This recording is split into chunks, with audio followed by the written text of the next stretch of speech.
Hello, everybody. Welcome back to the United Way for the Manchester United 2022-23 season review. Season 1 done under the beautiful ball man Ten Hag. But joining me today to discuss the preview, to discuss the Manchester United season, to review it all, is Ryan. How's things? I'm grand now. How are you? Not too bad. Decent season? Yeah, I'm happy enough with it. Yeah. I mean, look, Yeah. the main thing is we have a trophy. Arsenal don't. I don't care about the rest. It's mad, isn't it, that West Ham have probably had a better season than them because they have a trophy. Imagine. Yeah. I mean, never thought I'd see the day. But listen, we all know your love for Arsenal, Ryan. We all know it. Oh yeah. Yeah, I mean, listen, you could probably say there was a lot to talk about this season. You know, winning trophies and getting hammered and all that else. But we'll talk about that soon. But we'll talk about a bit of news first. Bit of Mason Mount news, right? Another saga that seems to be around. Fabrizio Romano came out earlier on today, and it's Chelsea want 80 million for Mason Mount, which is why a deal hasn't progressed in the last few weeks. It's not over yet, and the player is still keen on the move. Now, 80 million for Mount is, personally, just answer first. I don't think he's worth 80 million. He's not working. He's not worth 5p. Never mind 80 million. Yeah, he's definitely not worth it. I mean, I know he can be a good player, but you know, he hasn't shown it this season. I'd give him 40 million or take it or leave it. Yeah. Would Mason Mount, James Maddison, would he be in a conversation anywhere in there? You know, he's probably a lot cheaper than Mount. And you could say better, but you know. You see, I've actually noticed a lot of things, right, when it's come to Man United and transfers, right? And I've actually noticed it quite a lot over the years. Is a team that nobody's heard of could go in for a big player. Yeah. They could be told 50 million grand, done deal. But when we're interested in signing a big player, their price is like, oh yeah, 100 million, or you're not getting. That's very true. That's what actually I was reading it earlier on Twitter, and someone was like, if it was Liverpool or even a Man City, or I don't know, let's throw Arsenal in there, who are looking at Mount, you know, because Arsenal have done Chelsea player before, so I wouldn't stop them doing it again. They'd probably get him for like 40, 50 million, but because it's us, 80 million, yeah, you know what I mean? Like, is it just, is it Man United's fault, or is it other teams greedy? No, they just see Man United and they're like, oh yeah, they have money, let's go for it. Yeah, it's like they know that we're vulnerable. Like if we're like look at Sancho. We paid 120 million for him. Jesus, don't remind me. Look at Anthony. Look how much we paid for him. I probably could have got two of them for a lot cheaper than we did. Could have got Anthony for probably the minute anybody hears, oh, Man United are interested in signing X, Y, and Z, they're like, oh yeah, come on, up the price now, and we'll get them. We'll fucking take all their money now. Yeah. Yeah, and especially if you bring in a Qatar or whatever. You're gonna we want Ireland 500 million. You have money. Yeah. No, right. Oh, what's that? You want Neymar on loan? Yeah, 1 billion. Yeah, 1 billion. Yeah. I only want them on loan. It's tough. Yeah, I mean it's like with De Jong last year, isn't it? One minute we agree terms. Next minute it was like, no. So I don't know. I mean, I'm not surprised. You know, I'm sure a lot of other people have noticed it. But, you know, what can you do? What can you do? But yeah, Mason Mount, in my opinion, if we spend anything there than even 70 million for, or even 60, I think it's ridiculous. I mean, if it was a striker we were looking at, you'd say striker for 80 million, 70, bargain. Yeah, I'd But say fair enough. But yeah, we don't even need a player in that position. We have Bruno. Get Casado. Get Casado in. Like, we need a midfielder, Casado. Supposing if you don't get Mount, Casado's the backup option. I think we should go for the backup options because look at bloody Frankie de Jong last year. Didn't get him. Casemiro. Look, Casemiro. You know what I mean? No.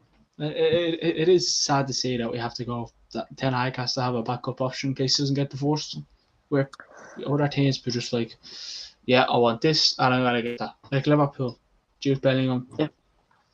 You know, but that McAllister, who it's gonna be interesting what happens with him, but I'd say that's a conversation for Liverpool fans only. But yeah, I mean, listen, Mason Mount, 80 million. I'd walk away. But the last bit of news, obviously, before we jump into the show,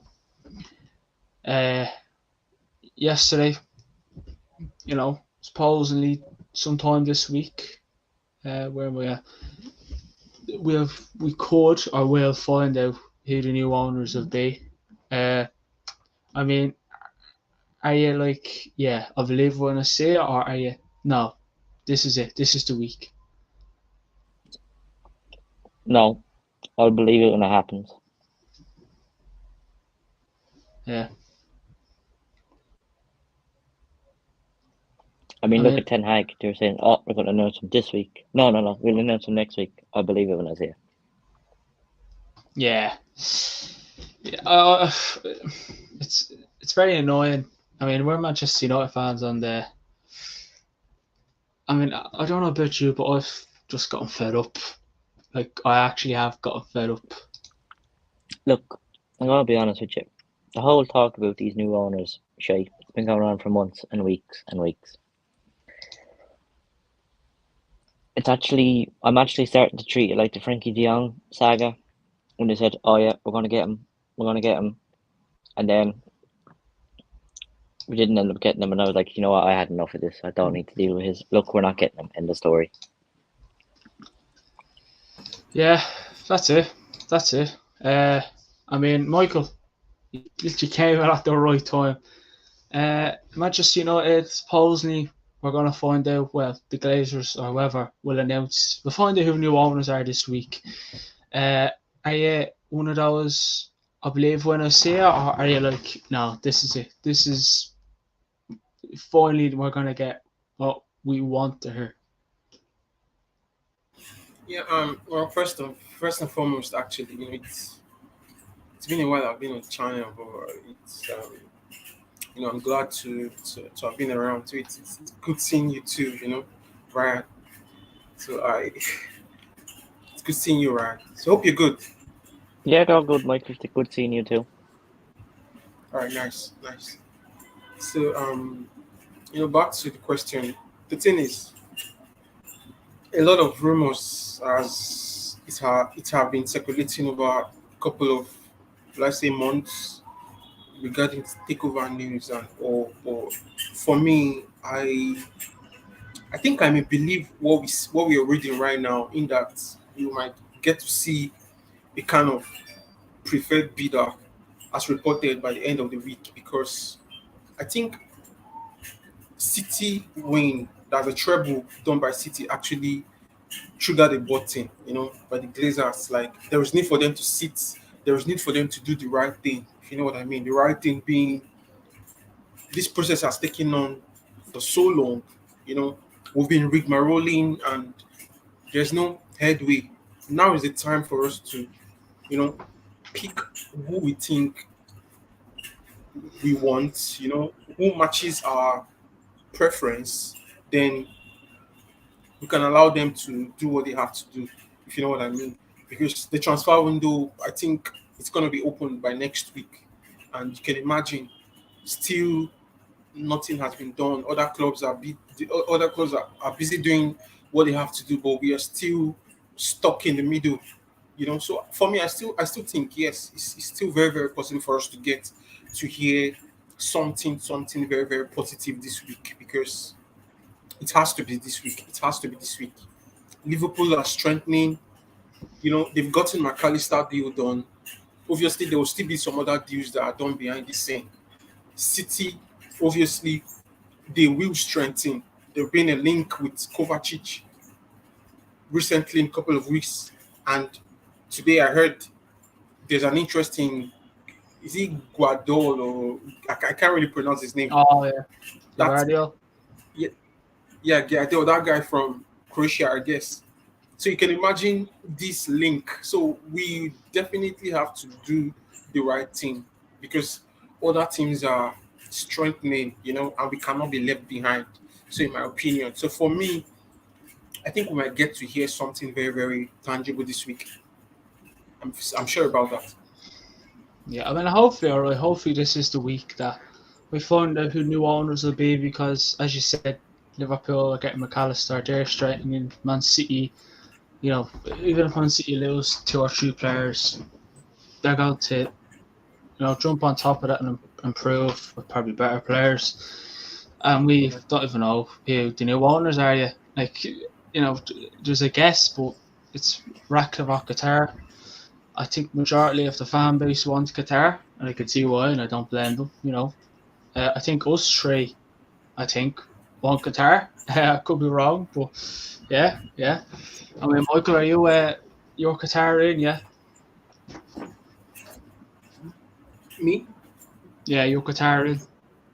Yeah, for me, trust me, I think I do Qatarian. But if we do get Sergeant Ratcliffe, trust me, I won't be really bothered, because we finally get an opportunity to have the Glazers out of the club. So most people fear Sergeant Ratcliffe might be Glazer 2.0, but I don't think so.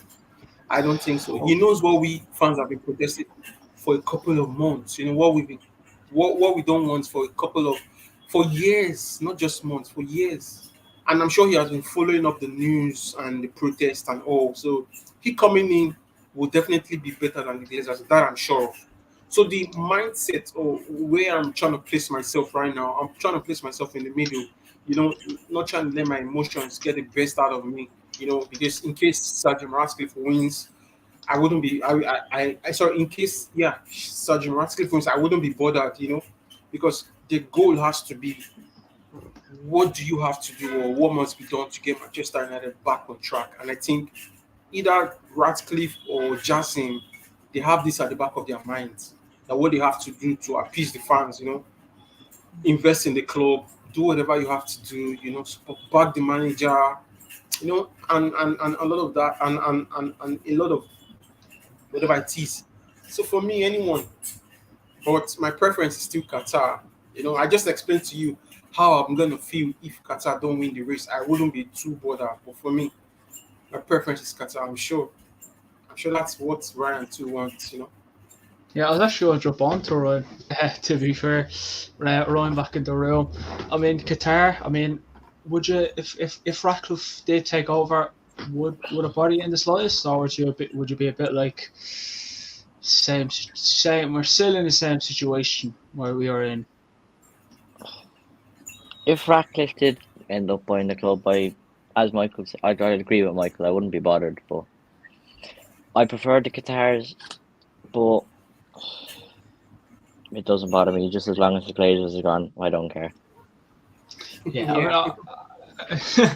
I think most people are like that. It's like, I always say, whoever takes over, it's honestly not a hard job, because you just have to do more than the Glazers have done, and they've done nothing, so it's not hard. Just sack a few managers, attend to cup finals, not even a game in Old Trafford. Oh yeah, they must have been only 2 matches this year, the Glazers, and that was the League Cup final and the FA Cup final. If I could be wrong, but I think that's the 2. Why were they at them? Because if we won, we'll get money. So they would have been licking their lips if we beat Man City, they definitely were licking their lips when they beat Newcastle in the Carabao Cup, but they're all about money. The club is in debt. Like seriously, it's in debt. Like bad debt. Bad debt. But listen, we're going to move on because we have to talk about everybody. How many games have we played? So how many games have we played this season? Like 60 something or something mad like that.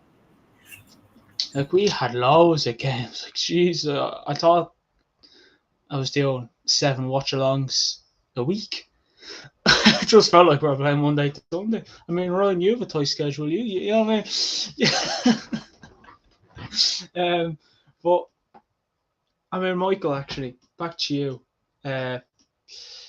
Thoughts on the season? Thoughts on the 2022-23 season? Did it go the way you expected, or did it go better than you expected? For me, if you ask me, I think I would say it's a fair enough season. It's a fair enough season. Considering what Eric Ten Hag met on ground. The team was in disarray.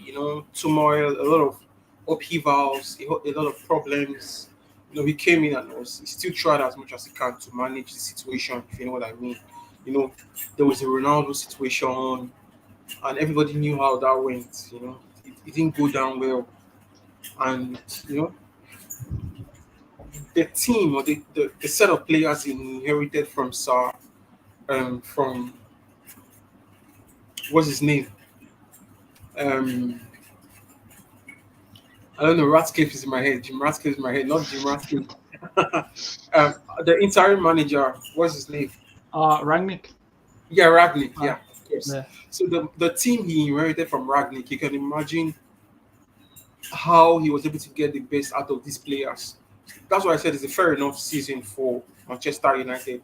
Ronaldo being a top player, the best player, one of the best players in the world, having to manage the situation, because if that had exploded, trust me, it would have become worse. Probably would have, performed way worse than, in quotes, how we have performed, because obviously we're supposed to be competing and definitely, go toe to toe with the likes of City and the likes, if you know what I mean. But Ten Hag was able to manage the situation well. He was able to stamp his authority, ensure there's discipline in the squad, no dressing room leaks like we've been having before. Coupled with that, that's off the pitch. But on the pitch, in terms of performances, we've seen the likes of Rashford, especially since the World Cup, working closely with Eric Ten Hag and his team, has brought the best out of Marcus Rashford. And like Ten Hag said, this is just the beginning, and he hopes his consistency in terms of scoring goals can continue in coming seasons, if you know what I mean. And not just Rashford.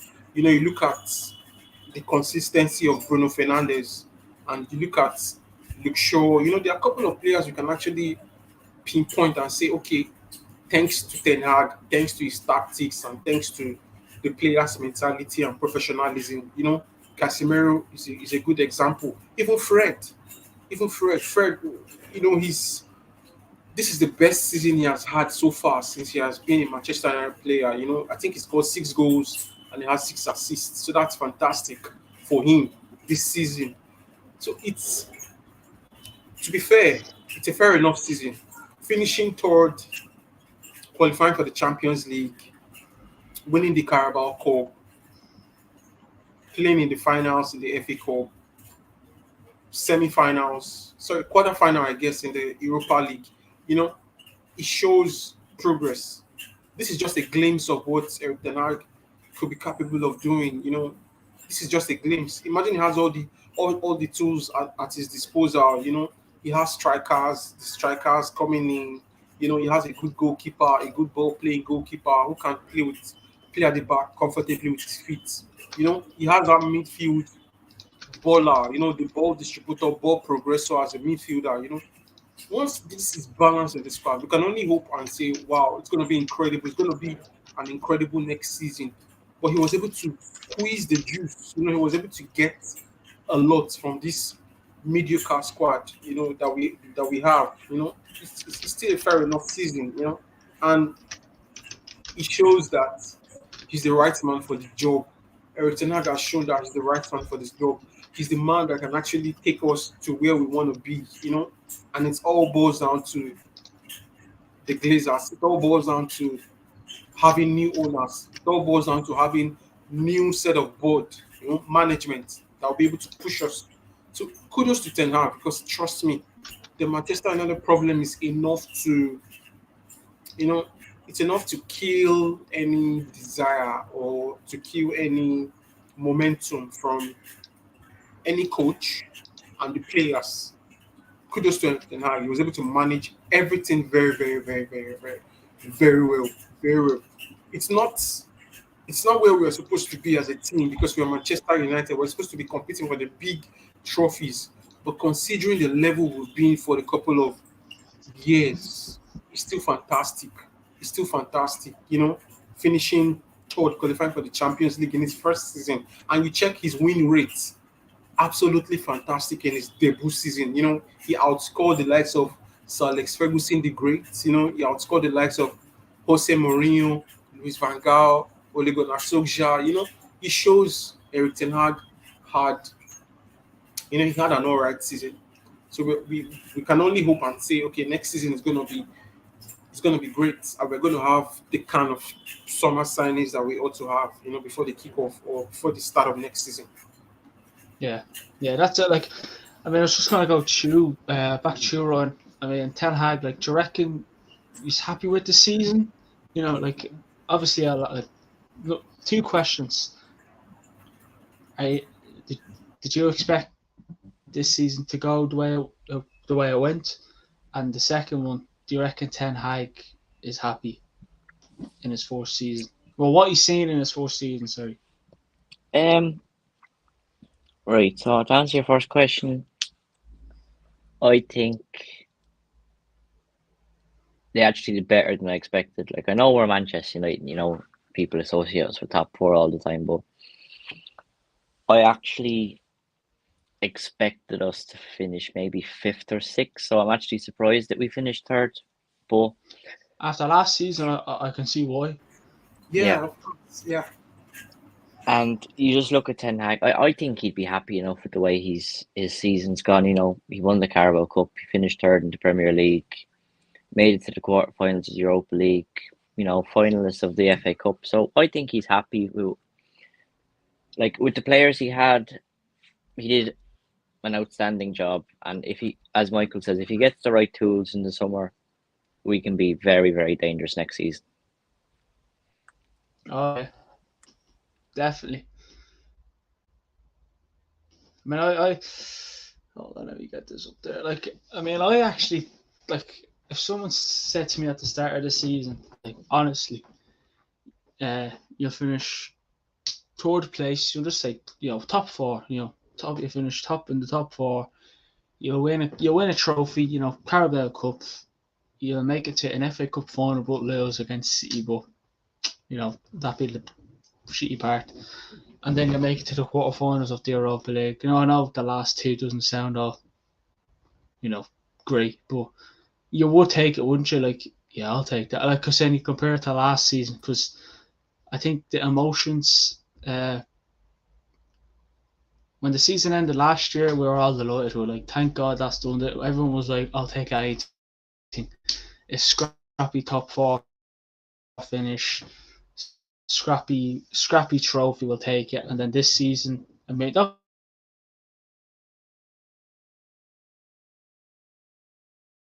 I paused. Right, I'm back. Could have won the FA Cup, but unfortunately, things didn't go our way. De Gea decided to have a blunder, but you can't take everything out on him. And then Europa League, that game, just that severe tie, especially the first leg. That's up there with nightmare of the season. I'll have to the first leg against Sevilla. Martinez coming off, Varane coming off. We slip up a 2-goal lead. Jesus Christ! But but we haven't done bad. The throw, run as I said, third place, Carabao Cup winners, Europa League quarter final, FA Cup final runners up, ain't bad. And again, we'll go back to you, like Ten Hag. Ten Hag is a bit of a weird manager because he never seems to be happy. Like, regardless if we're winning or whatever it is, he has a straight face. Which, don't get me wrong, as a fan, you're like, is this a good thing or a bad thing? I'm sure the players are like, right, still has a grumpy old face, and we have to do more, which is good because you look at Fergie when he managed, like, we could be slapping the team 6-7-0 or whatever it is, and it still look like you'd have a face on him like we're losing 2-1 or 1-0. So, that's probably is a good thing. So, Michael, do you reckon Ten Hag happy with his first season?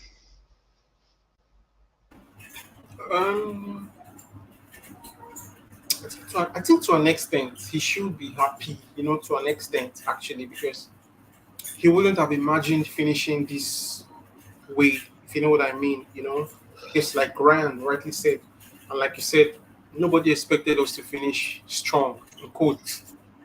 Most persons actually expected us to finish outside the Champions League, But for the single fact that he was able to take us to the Champions League, I think that should be enough for him to be happy, Of course, he's relatively happy, if you know what I mean. He's relatively happy because he wants backing.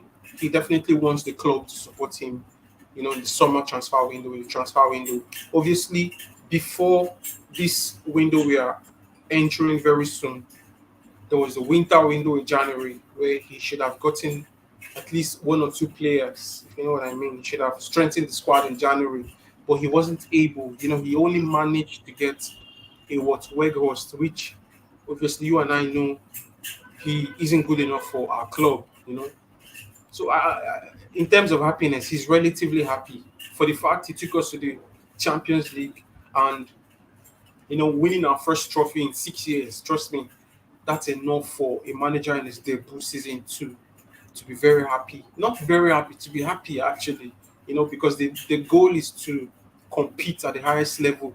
The goal is to go toe-to-toe. You have to go toe-to-toe with the likes of City, So relatively, I can say Ten Hag will be happy with the way the season went, considering what he inherited, considering the type of squad he inherited. So Ten Hag should be relatively happy.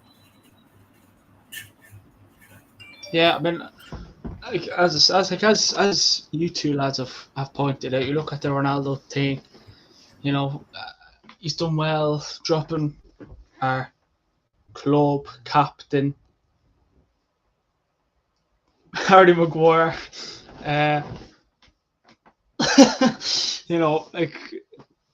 But even the Ronaldo thing was big, wasn't it? Like, when I actually remember the day where we released Ronaldo or whatever it was, or he left, whatever it was, whatever way you want to, I don't know, write or quote it.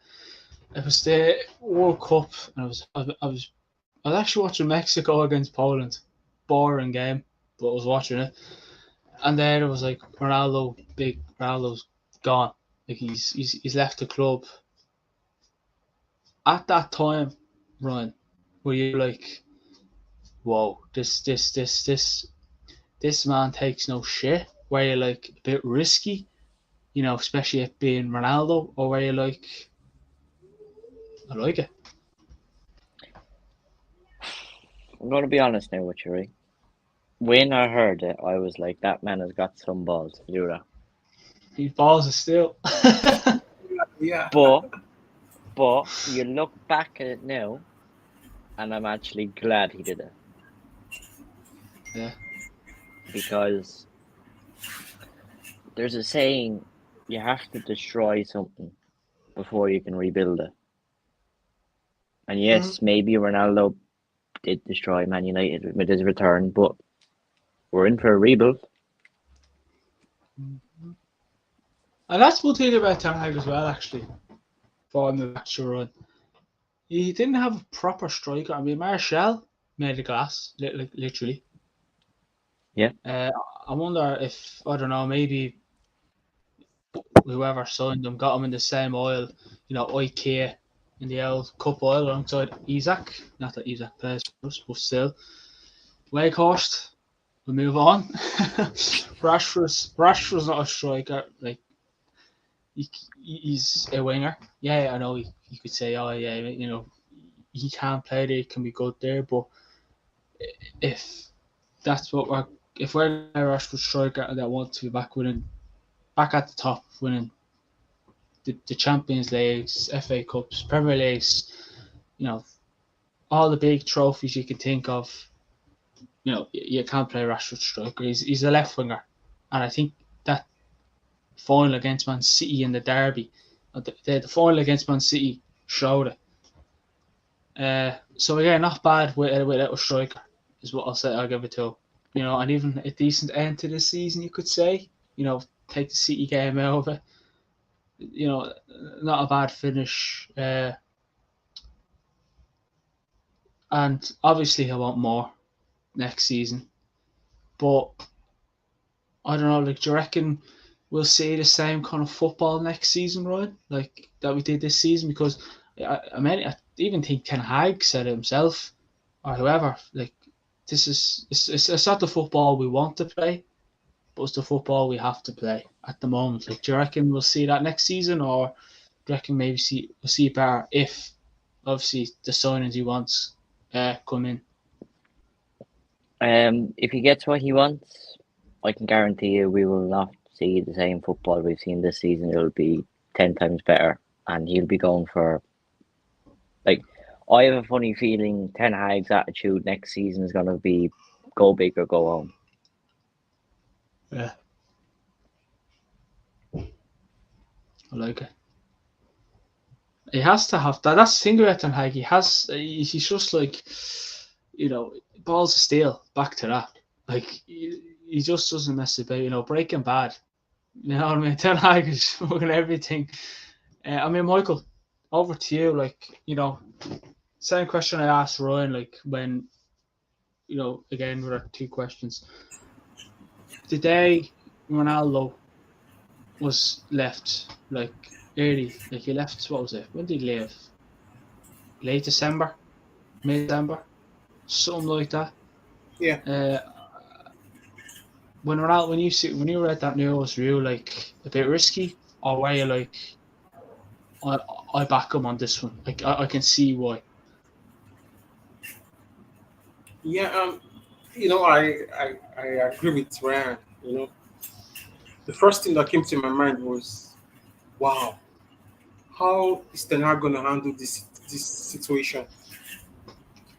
If he does try to handle it, that means he's got some balls, and he proved me right.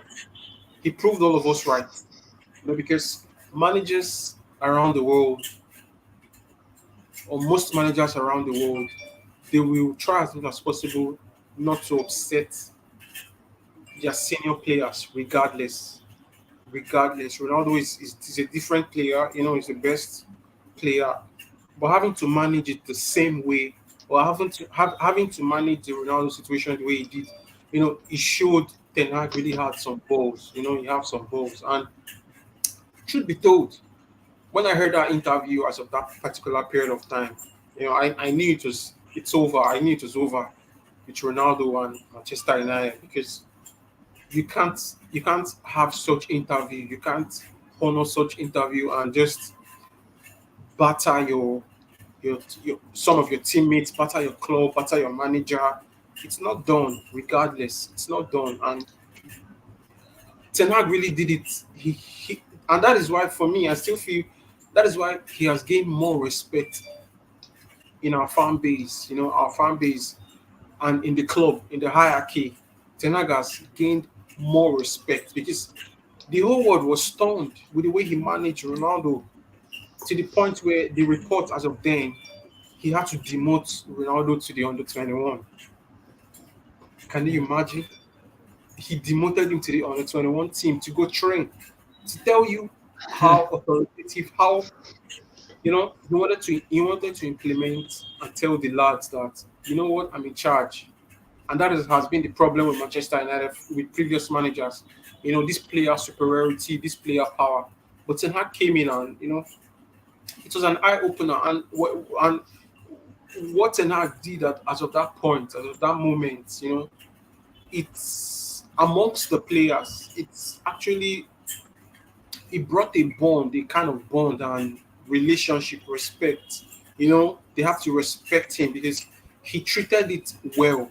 His media handling, whenever he gets to the media and the question is asked about Ronaldo and the situation, Ten Hag appropriately, he responds as he ought to as a manager in order not to allow it to escalate. Even though Ronaldo, after the interview, he still makes some kind of comments which is supposed to trigger a response, but Ten Hag still managed to handle it appropriately, because he's the manager.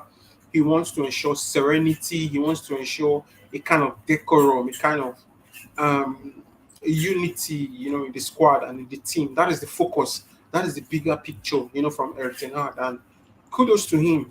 Kudos to him, because I always tell people this: if Ronaldo were to be a manager tomorrow, and maybe a player disrespects him this same way, how is he going to take it? We all know the Ronaldo fanboys are so hypnotized, like they're so into Ronaldo to the point where they cannot tell when he has done wrong. They cannot separate his wrong from his right. It is wrong. It is wrong. But Erik ten Hag, kudos to him. He showed to for me, I feel to lead a top club or to be a manager of a top club or to manage a top club, you must have balls. You must have, in fact, you must have that courage or that propensity to show that you are the man in charge. And that is what Erik ten Hag has done. You look at Pochettino, for instance. I'm digressing, but I have to. You look at Pochettino at PSG then. He didn't have the balls. He didn't have the balls to put the likes of Mbappe, the likes of Messi and Neymar in order. No. He didn't. Yeah. So that's the kind of man. To be a manager of top clubs, you must have, an authority on your own that the club and the players, they will see and respect. And trust me, Erik ten Hag is the right man for this job. And we can only pray that they sort out this whole sale thing, this whole club sale, whatever it is, as soon as possible, and let him get back on track, because admirably he handled the situation, the Ronaldo situation perfectly, absolutely perfect. And he gained more respect from me, and I'm sure from every other fan, excluding the Ronaldo fanboys. Yeah, there's a lot of Ronaldo fanboys out there. I mean, even when Ronaldo left, it was like, oh, Ronaldo, Ten Hag, he's that and then. When we lost the game, it was, should have kept Ronaldo. Fuck off. You know what I mean? But listen, I've probably backed Ten Hag ever since that time. Like yourself, Michael. I'm sure Michael's the same. Other United fans. Ten Hag, obviously, when Ten Hag made the decision, it was okay. But then, when you can say it worked out, you were like, right, I like it. This is like something Fergie would do. Do you know what I mean? He took Ronaldo out, and I'm sure Ronaldo wasn't expecting it. But when he had that interview with Piers Morgan, it had to happen. Unfortunately for some, it had to happen. But obviously, I'm sure when Ten Hag was appointed, we expected some sort of, fourth season like this, because you look at Ajax before he went there in a bit of a state. I know the Dutch league is nowhere near as competitive as the Premier League, but you look at Ajax this season, I don't think they won the Eredivisie this season, no? No, so, just goes to show. And then obviously before Ten Hag left, Ajax were a decent team. I know we took Anthony and Martinez off them and their manager, but unfortunately it had to be done. And then obviously you look at some of the football, but this season was just, let's just keep Ten Hag back to manager. We always say Ten Hag needs to back it. I mean, I have his summer signings in front of me. You got Eriksen for free. Malacia was like, 15, 20 million? Martinez was 50 or 60. 60. Yeah. Casemiro was 70. Yeah. 70 mil for Casemiro. Anthony was it was 100 million euros, so it was like 80 million pounds. Yeah, yeah. No, I think it was So 90 million or something. I think 90. So that And range. then I think that's the only signings. Then you look at the January loan signings, Weghorst and Sabitzer.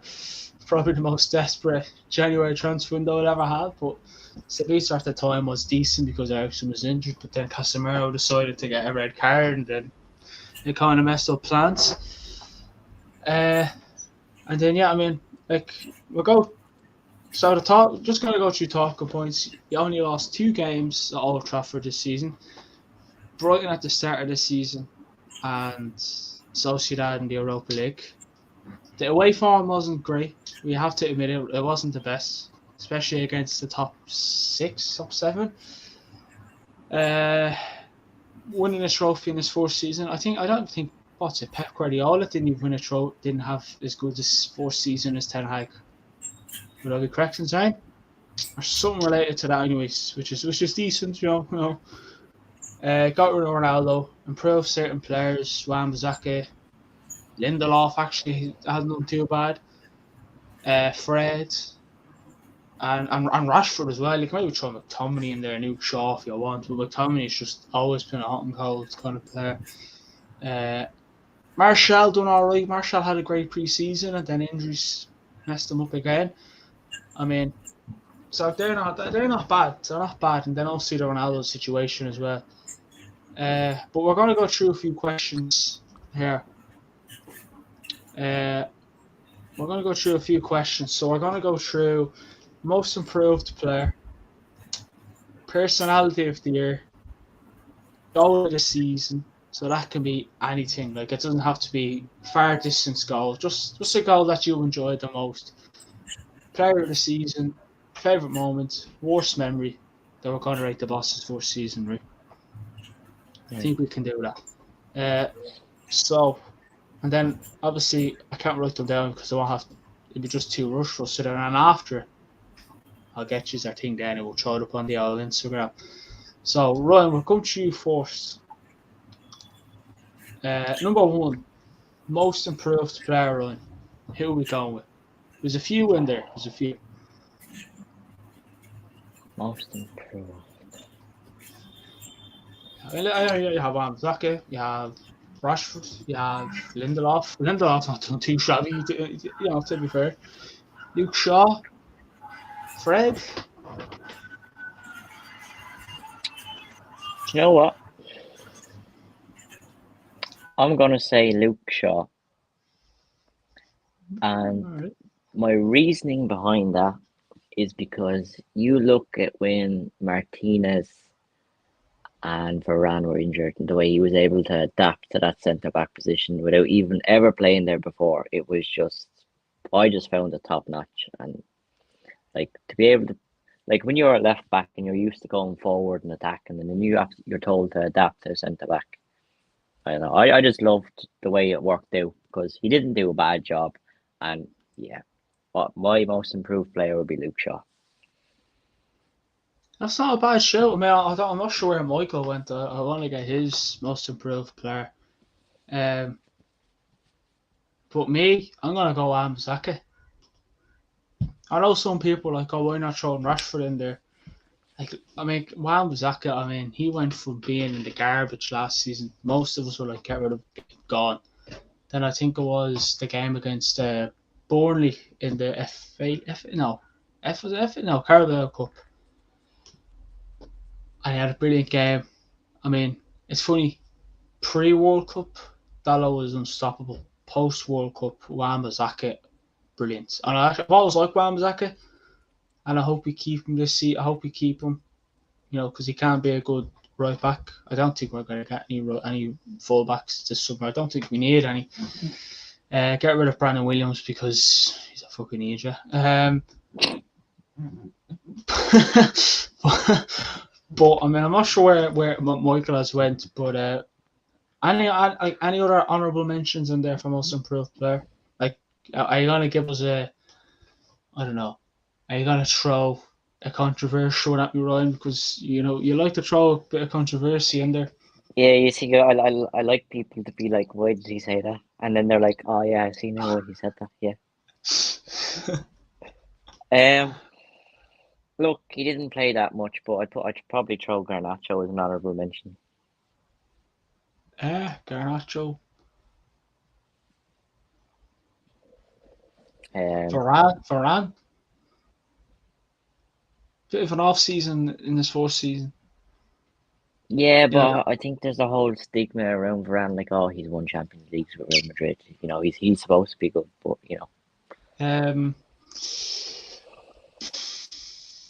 Here's one. McTominay. Like, he's had a bit of a stinker, yeah, he but there's has. been But times where there's times where he's like, yeah, you are the man for this match. Like, good, fair play to you. Like, you've done your job for today. You've earned your week. Yeah. You've earned your week's wages today. Yeah, and then Fred, obviously, like, he has to be in there, right? Yeah. So me and Ryan went for fullbacks. He's went Luke Shaw. I went Wan-Bissaka. Michael, since you're back, give us your most improved player of the season, or just most improved player overall. Well, it's a tough one, actually. It's a tough one.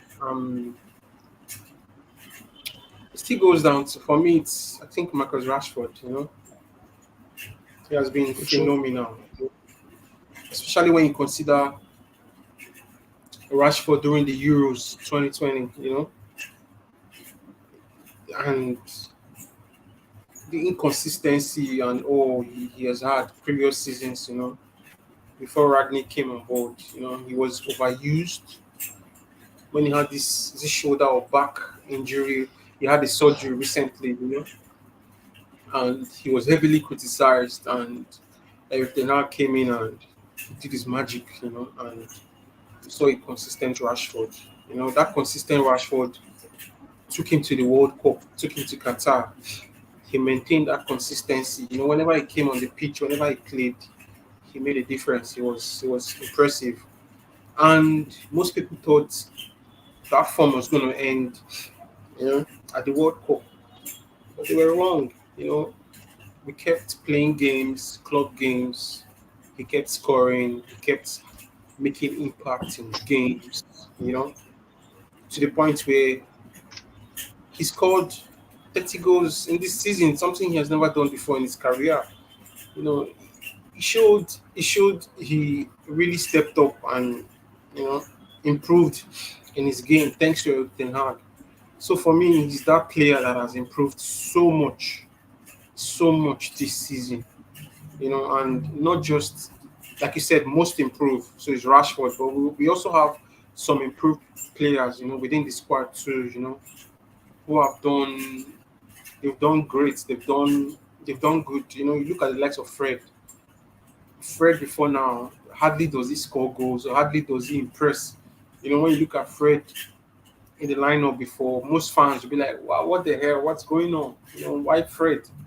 But he has come on thanks to Ten Hag. Everything, all the praises, all the accolades, everything goes to Ten Hag because he did whatever he has to do, and these players responded perfectly. So my most improved player is Marcus Rashford. I mean, I actually like that is it. Well, I'm sure a lot of people have said Rashford. I mean, he has had a brilliant season.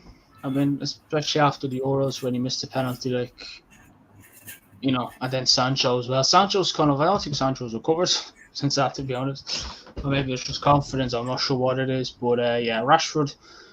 Yeah, I think if you ask, I think majority again of Manchester United fans would say Rashford is probably the most improved player. But back to you again, Michael. Personality of the year. Do you know what I'm on about? Like I said, like someone that's like you looked at and said, yeah, he really gets me. Like he gets me in there. Like I feel like I'm on the pitch. Wow, this is a tricky one, man. Yeah, it's a tricky one. I didn't realize these are going to be tough questions. It's really tough, bro. It's tough. I th- Tough, yeah, tough. I put you on the spot. I'm sorry. Wow. I think it's tough. And must I just pick one?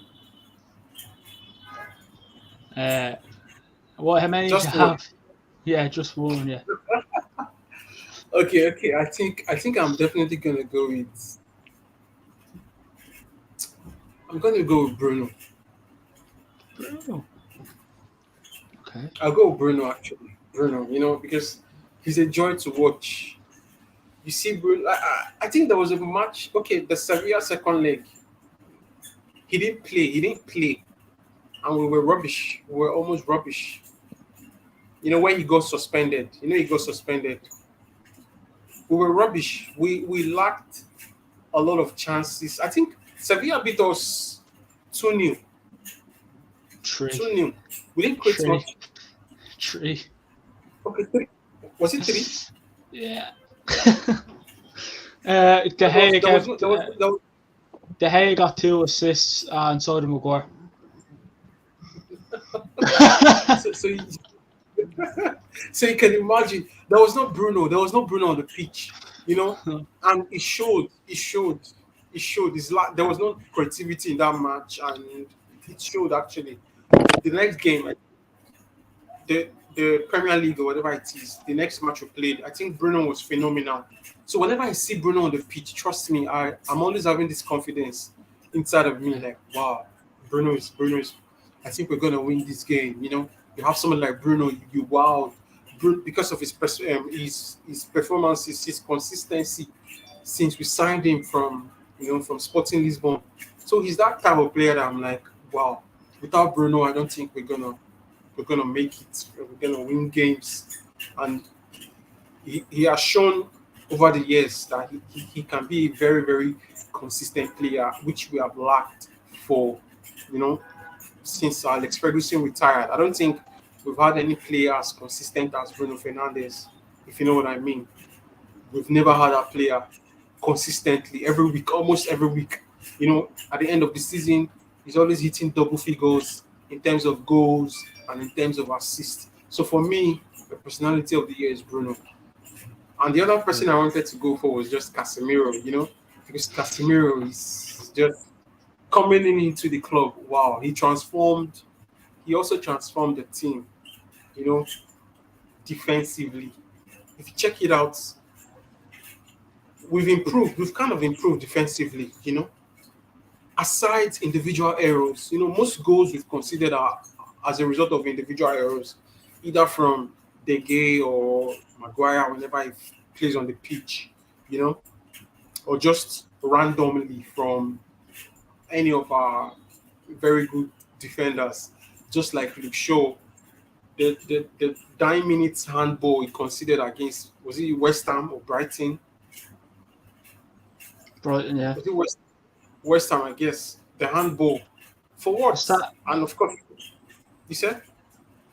Was that Brighton? Is it Brighton? Yeah, I think it was Brighton. Yeah. That was a late penalty, wasn't it? Yeah, it was a late penalty. That was a late penalty.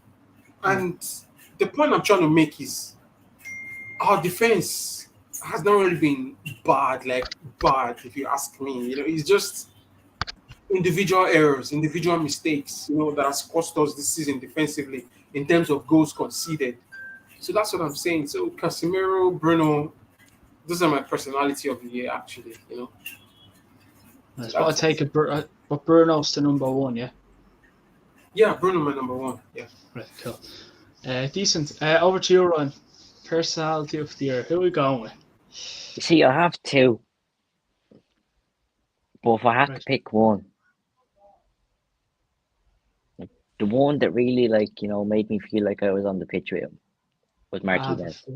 Oh, cool. Yeah. Oh, yes. The passion he showed, the way he bullied Salah, and the way he used to bully players. It was just it was just, yeah, like, oh, he was just my guy. He was like, every time I just saw him, and like the passion he showed the minute the full time whistle would blow and we'd win. Oh, I don't know. I fell in love with him. I was like, yes, this is a future captain at Manchester United. Yeah. Who was the second one you had? Big Cass. Yeah. Yeah, I went Martinez for mine as well. I mean, that fella, like when you I mean, you're just watching a match and Martinez does this, and you're like, yes, yes, get me on the. You're literally like, let me hit someone. You know what I mean? I want to feel involved. And then yeah, Casemiro as well. Do you remember that? Do you know, obviously, like, it's not the reason why he'd be my second choice. But do you remember, when we played Brighton in the penalty shootout, and Casemiro was just doing all this and that. Yep. Like, Yeah. This is like there's everyone else there going biting their fingernails off, biting fingers off because of the nerves, and there's Casemiro dancing. I mean, honestly, like, you just cannot beat it. But yeah, I mean, Michael's shout not good, and your shout, Ryan, not bad, and same mine. I went Martinez. Now, goal of the season, back to you, Ryan. There's been a few. Yeah, but then again, I have two. Yeah. Well, But- shows. Right, so I'll give you my second option first, right? Right. So my second option is Casemiro's volley, overhead kick, whatever you want to call it. Like for a CDM Against Bournemouth.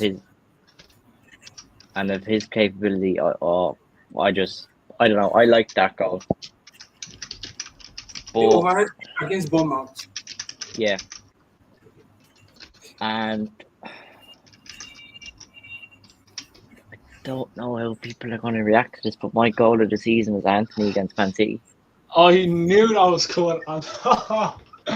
You are waiting. The last question is going to be a tough one. The very last. Yeah, Yeah, Anthony's no. goals. Anthony against Man City.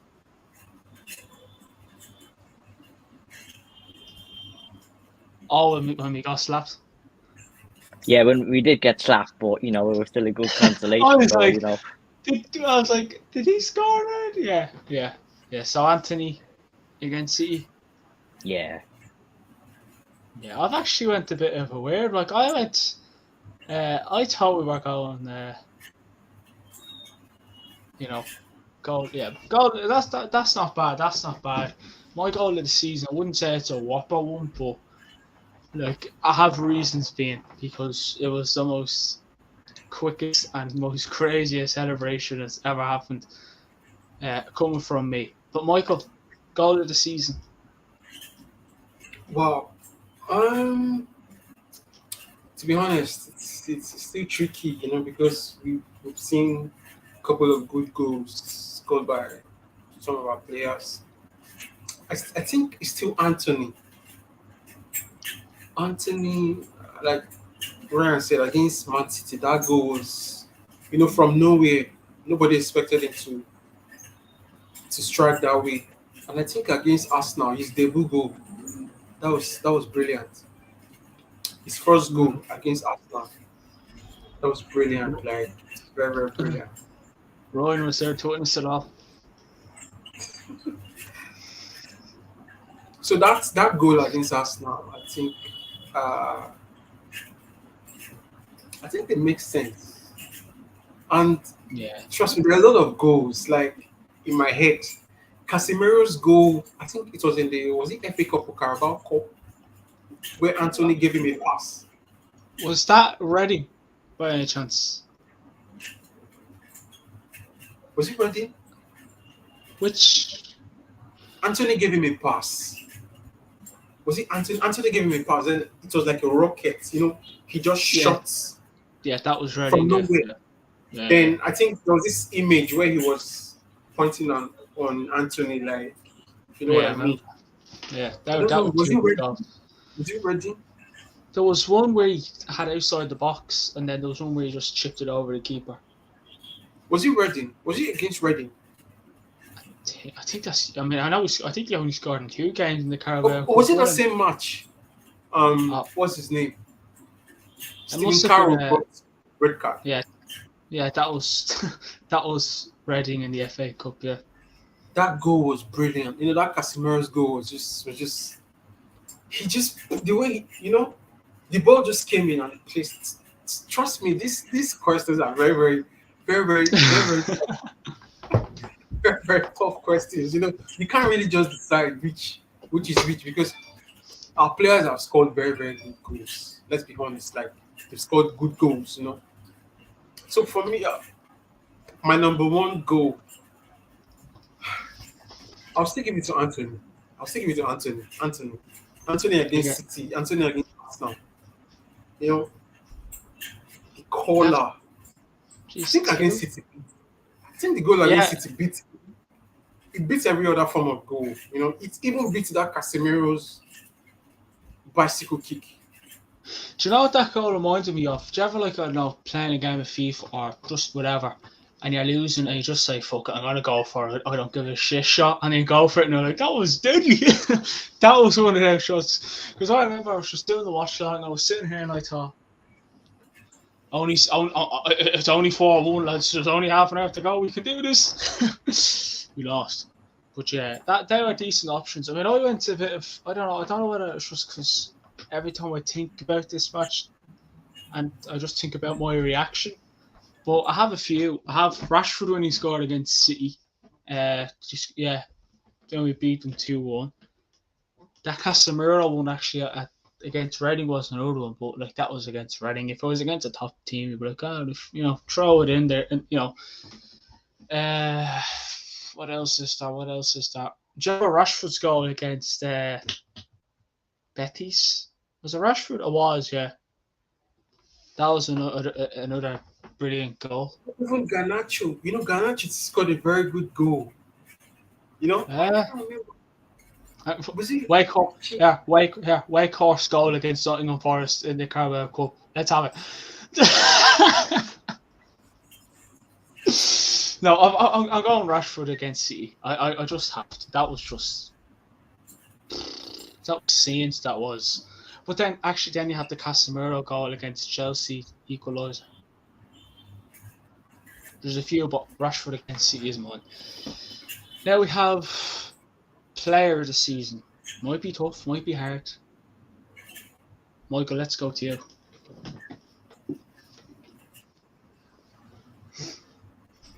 Wow. Player of the season. It's pretty tough. I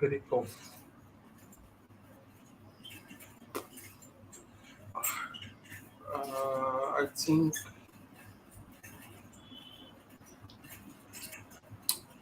why it's kind of difficult because we have a couple of players who did brilliantly this season. They performed way above expectations, so that's why it's kind of pretty hard for me right now. To just pick a particular player. So well, we all know Rashford got it in real life, obviously. That's I know.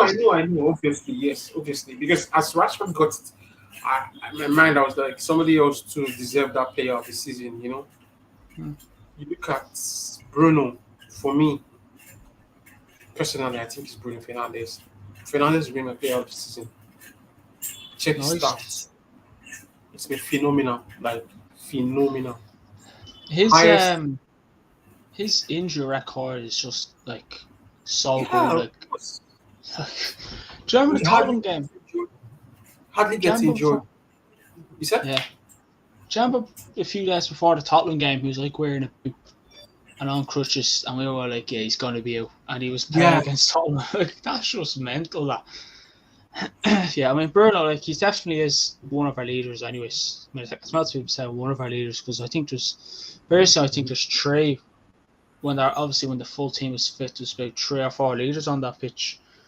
Luke Shaw, you could have him in there. Martinez, Casemiro, Bruno. Rashford, leave him be Rashford. Don't give him any captain's armband yet. Let him just be free flow player. But Bruno Fernandes is yours, Michael, yeah? Yeah, of course. Brilliant. Is Bruno your favourite player by any chance? Yeah. The truth is, I wouldn't lie to you. I wouldn't lie to you.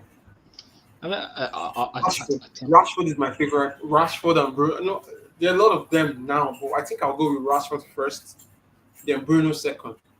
yeah, Rashford two first, good. Bruno second.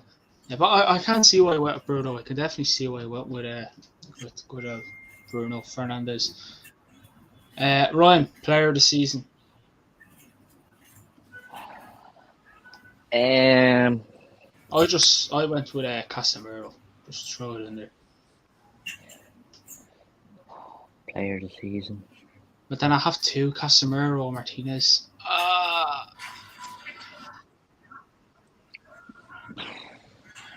Then Rashford. I have to give it to Harry Maguire. I mean, Harry Maguire, top. No. No, I'm only messing. I'm only messing. Wakehorst. Wakehorst. Are you guys joking? Yeah. No, on a serious note, I have to agree with Michael and say Bruno Fernandes. He's just been exceptional, Yeah. and I just can't doubt him. I just love the way he showed leadership, and I just loved him this season. And he's actually covered them. I seen a stat today on Twitter that he's covered the most distance than any other Manchester United player this season. Like I think it was like 402.5 kilometers or something, and it's just crazy. Yeah, it is, man. Like I actually have three wrote down. Casemiro, Rashford, and I would have Martinez. Seeing as Martinez stayed fifth for the whole season, I would have threw him in there, but he decided to call it early.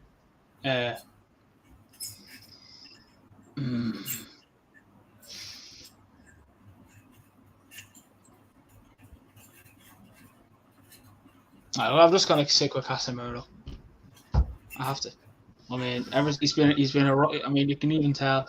I know, probably not as what I mean by this is not as good as Bruno. Stats wise, but like you look at when Bruno came in. Oh, Bruno Casemiro, like he's been a rock in that midfield. Like even when he's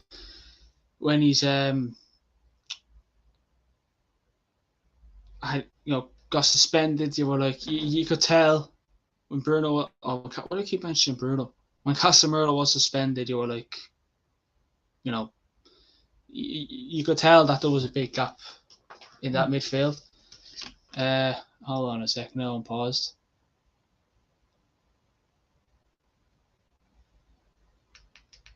My pause.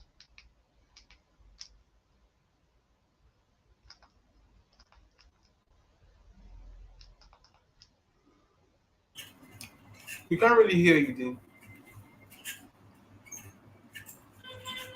Can you hear him, right? No, can't hear him at all.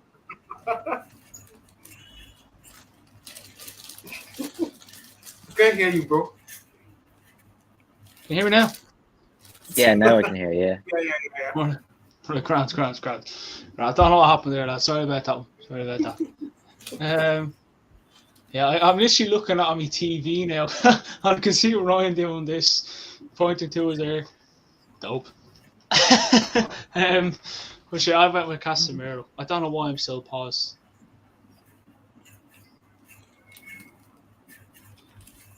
I think he's having issues with his Can you hear me? Oh my god. Are you up? This just sums up the season, doesn't it? Oh. I think you're having a very bad connection, seriously. Of course that's to happen when I have 3 questions left. That's all I had. Yeah, no, it's typical. It always happens near the end. So you can hear me, but I'm not moving.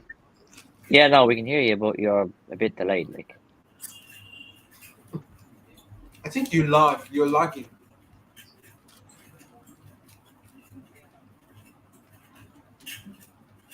Oh my god, the last question probably is going to be a simple answer. Of course it has to happen to me. It couldn't happen to anyone else. Why couldn't it happen to you, Michael? What about you, Run? Someone else for a change, not me.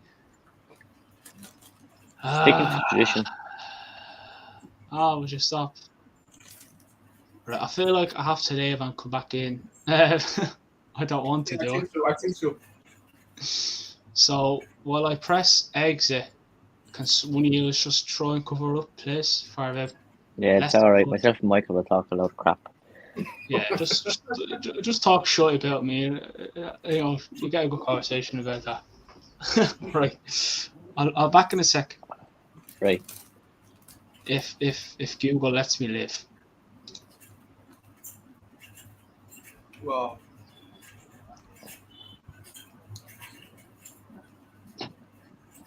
I'm still here. well, he has a very very bad connection actually. You know. Yeah. Something's So- wrong. Yeah, something's wrong. So But it's okay. It always happens in, so it's fine. so you say your player of the season is Bruno. Yeah, I can't fault him. He's just been so good this season. Yeah, same here. You know, same here because Bruno has been phenomenal. You know, has been phenomenal. If Bruno plays, we can be rest assured we're going to get a couple of chances. You know, we're going to have chances to score. But the problem has always been we don't have a striker. We don't have a good striker. Yeah, I think if we get a proper striker, we're in for some serious business next year. Serious one, bro. Serious one. I agree with you. You know, I agree with you because if you look at Bruno's stats, most chances created in the Premier League this season, he tops the chart.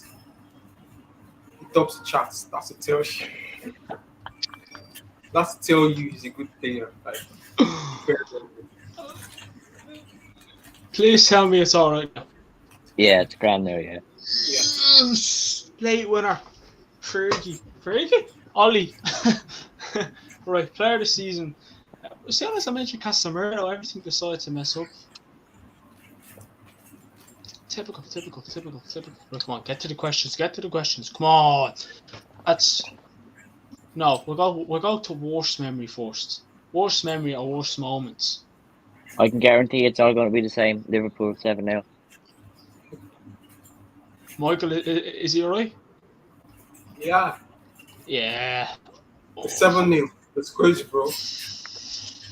Yeah, I actually remember watching that match, the whole match. You know, when it got Yeah. to, I think when it got to 4-0, I think I switched off my telly. When I got I to, couldn't well, watch it's it. fun. Well, I want to keep it a tradition that I never cut a watch along short, and this was the only game where I wanted to smash my TV, smash my laptop, just call everything short, just call it a day.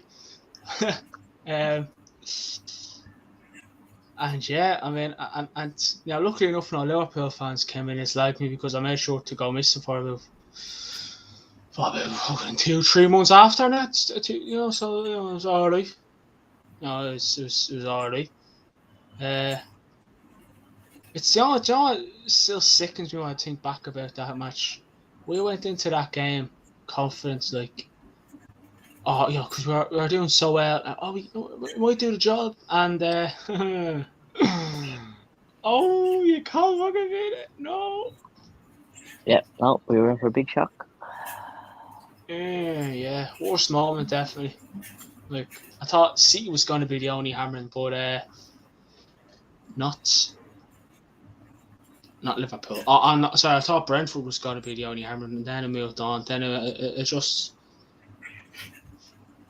you just can't write it. But we'll get rid of that. Get rid of those bad vibes. Favorite moment, Michael. My favorite moment.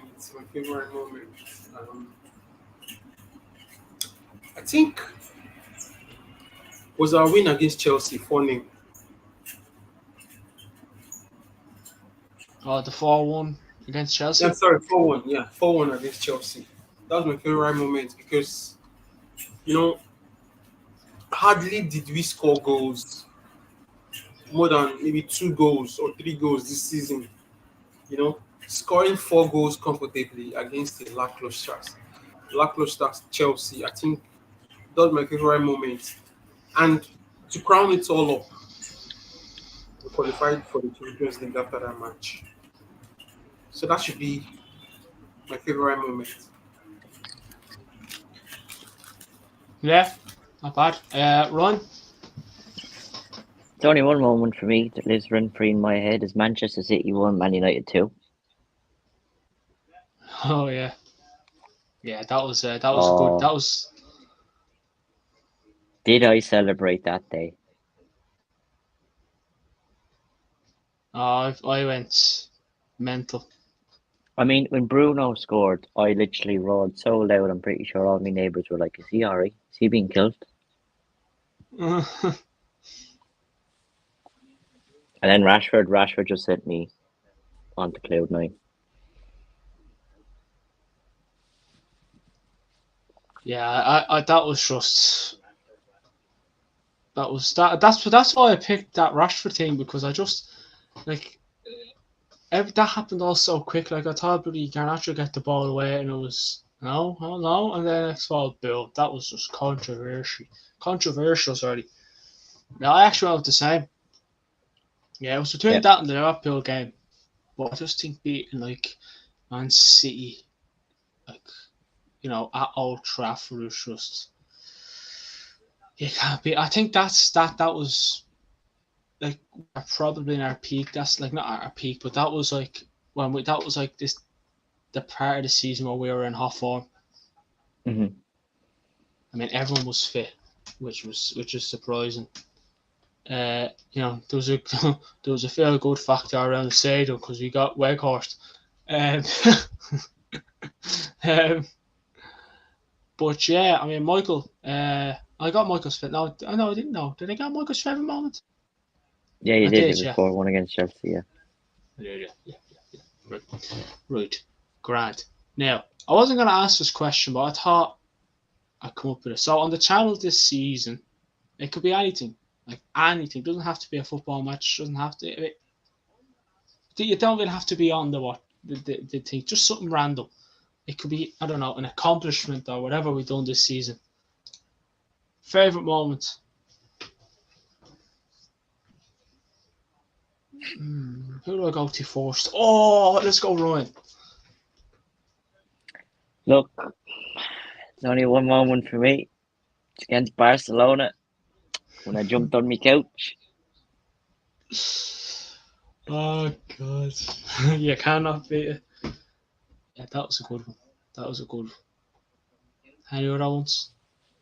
Obviously, that's the number one. That's there. That sticks in your head all the time. When it's watch alongs, you mentioned that. Yeah, no, my face lit up when you said watch along. But favorite moment on the channel. I don't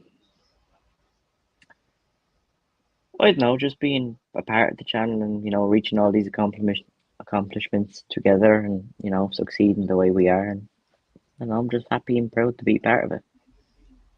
Daily, very emotional. I'm gonna cry now. Yeah, don't start crying now. Don't start crying now. Is that a tear rolling down your eye, Ryan? Is it? No, shut up. Just going to the toilet. Have a cold. Michael, my old friend. Favorite moment. For me, I think that was when we brought in Ben Jacobs. Yeah. When we brought in Ben Jacobs, and Jamie Jackson, we had this top tier journalists come on, grace the channel, to make a lot, to us and to a lot of viewers, Yeah, I think that's an accomplishment, that's an accomplishment we're able to, to get at least during the season, because it's not easy to get top tier journalists to come on your show, because obviously you can imagine they could be very, very busy, they could have stuffs, a lot of engagement, but they still were able to make the show. So for me, that's the best. That's one of my favorite moments, actually. Yeah, they actually. I mean, the moments Ryan picked and you picked, they're good. I mean, my one, oh Jesus, like I think it's hard for someone like me to have a moment.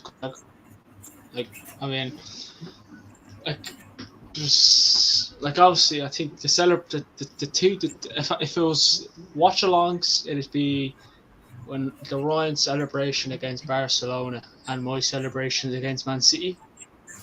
Um, getting the journalists on, which I'm actually trying to get the same people that were on back on and more. Um, obviously being here with you, great lads. Obviously, I know the rest of the lads aren't on, but Tom, Leo, Rahul, Michael, Ryan, me, you know, it's been good. We've grown a lot, and hopefully we can do better next season. And yeah, I think that's it. Like I know we look like crazy people, but we're not. We're just passionate. But seriously, like we do appreciate like people that comment and text us. I don't know, communicate or do whatever they can to help the channel because it's helped a lot, and we mean it. And you know, this is summer, so I'll have more content coming. Whatever it is, whoever may be on, will be here. But just a quick one, lads, before because I feel like we're going down a bit of an emotional road there. Get me over, back out. um, but no, we do appreciate it though, don't we? All the support in all seriousness. Oh yeah, we wouldn't be anything without the support we had, and we had a bit of a scare, and we've overcome it, and here we are now. That was a mad scare. I don't know why there's a helicopter off and we gaff now, lads. Nice knowing you. But lads, just a very, very. I mean, that good few words there. Can't believe it. Brilliant. Rate Ten Hag's first season, just out of 10. Out of 10. Michael.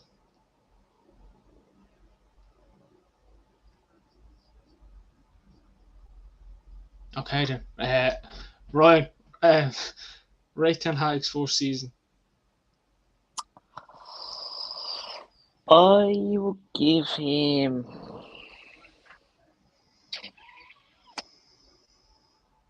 a 9. Jesus, that's went up a lot since I last talked. And the only reason I'm giving him a 9 is because there's always room for improvement. Mm-hmm. So that's why he doesn't get a perfect 10, but he gets a 9. Yeah, I don't think many would be giving him a 10. Personally, anyways. Yeah, Michael. Let's rate Ten Hag's first season. Well, for me, I think I'll give him.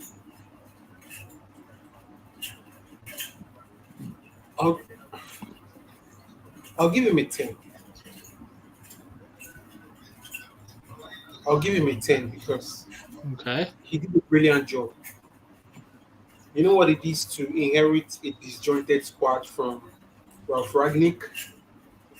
And do you know what it means to be able to handle the Ronaldo situation appropriately? And on top of that,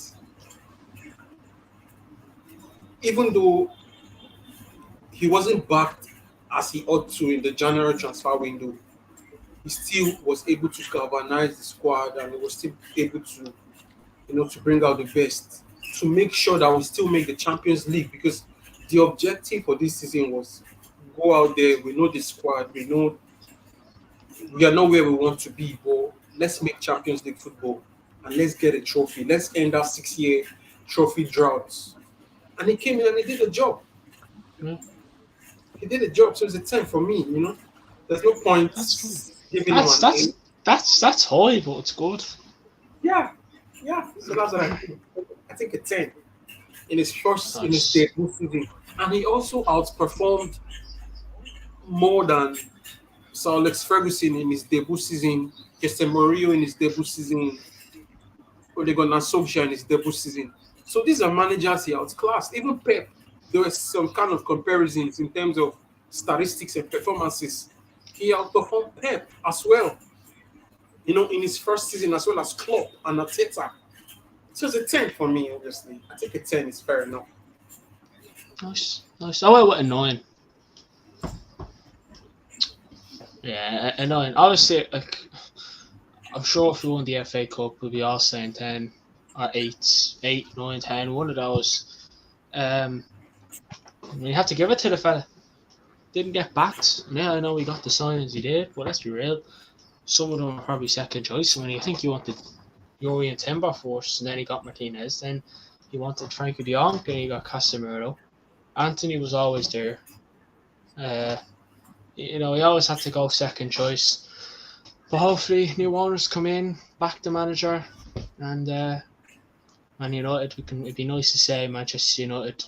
You know, I can't wait for the day when I say Manchester United are back. I said it a few times in the past this season gone, but that was through a lot of emotions. You know, when you beat Man City, you think, you know, this is Delhi, you had to win the World Cup. But yeah, I mean that's it. That's the Premier League. That's not the Premier League. That's the Manchester United season review. The next season review will be next season, so that'll be then. But I mean, lads, thanks for coming on, and thanks for coming on all throughout the season as well. I appreciate it. Yeah, no worries. And yeah, thanks Yeah, everybody pleasure. for watching. Yeah, yes.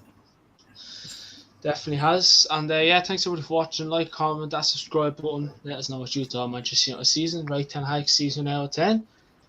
And yeah, as we said earlier, we appreciate the support. I'm not sure what we're going to be doing tomorrow, but Thursday we're definitely going to be. Well, I definitely will be reacting to the Premier League fixtures because they're out on Thursday. Can't wait to play Luton away. Yep. But listen, thanks for watching, and I'll speak to you all in the next one. Have a good one.